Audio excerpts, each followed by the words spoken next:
Welcome back. In this video, we will go over articulations, which are points where a bone is connected to one or more other bones.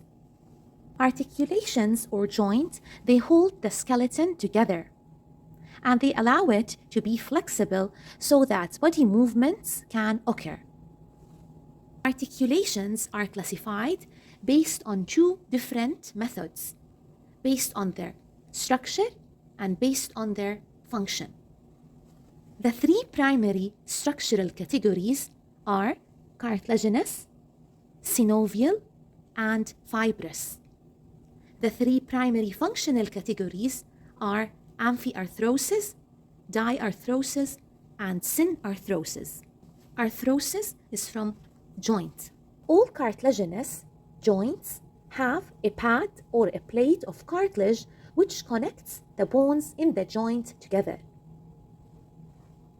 The cartilaginous joints are further subdivided into synchondrosis and symphysis. In a synchondrosis joint, bones are connected by a hyaline cartilage. An example, these are the ribs right here. They are connected to the sternum by the costal cartilage, which is a hyaline cartilage. The three primary structural categories of joints are cartilaginous, synovial, and fibrous. Fibrous joints, they all are held together by a fibrous connective tissue in their structure, whether it's a ligament or a short fibers. The fibrous category is further subdivided into syndesmosis, sutures, and kyphosis. In syndesmosis fibrous joints, the bones are held together via short fibrous ligaments. For example, the joint between the distal ends of the tibia and the fibula, which is this joint right here, which is the inferior tibiofibular joint, is a syndesmosis. Moving to sutures, where the irregular edges of the two bones forming the sutures, they interlock and they are held together via short fibers. Most of the joints of the skull are sutures. Moving to the third subcategory of fibrous joints, kyphosis, which are articulations between the teeth and the teeth sockets in the maxilla and the mandible. The teeth are secured by the periodontal ligaments. These ligaments, they have fibrous tissue in them. The three primary structural categories of joints are cartilaginous, synovial, and fibrous. The bones in the synovial joints, they are separated by a joint cavity which is filled with the synovial fluid. All synovial joints are stabilized by ligaments and muscles, and they have a characteristic structure which sets them apart from the cartilaginous and fibrous joints. Synovial joints are further divided into 6 categories based on the type of movement at the joint: plane, pivot, saddle, hinge, condyloid, and ball and socket. A plane synovial joint, also called gliding joints, for example, the joints between the carpal bones in the hand, the joints between the tarsal bones in the foot, they allow sliding movement in one or two planes. There is no bending, only gliding. Moving to the hinge synovial joint, which allows movement in only one plane. So bending occurs around one axis. For example, the elbow joint is a hinge joint.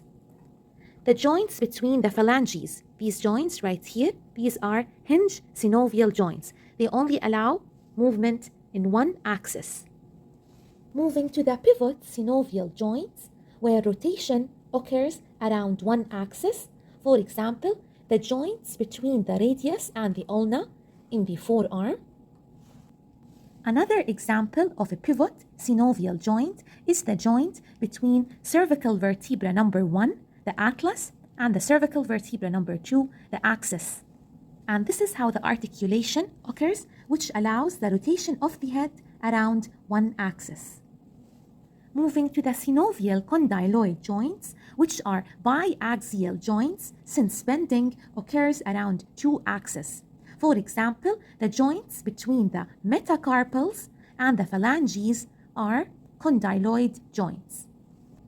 So right here, these are the synovial condyloid joints between the metacarpals and the phalanges. That's why you can say no and you can say come. Moving to the synovial saddle joints, which are also biaxial since bending occurs around two axes. An example is the joint between the first metacarpal and the trapezium. This is a saddle joint. Moving to the last type of synovial joint, the ball and socket, which is a multi-axial joint as bending occurs around more than two axes.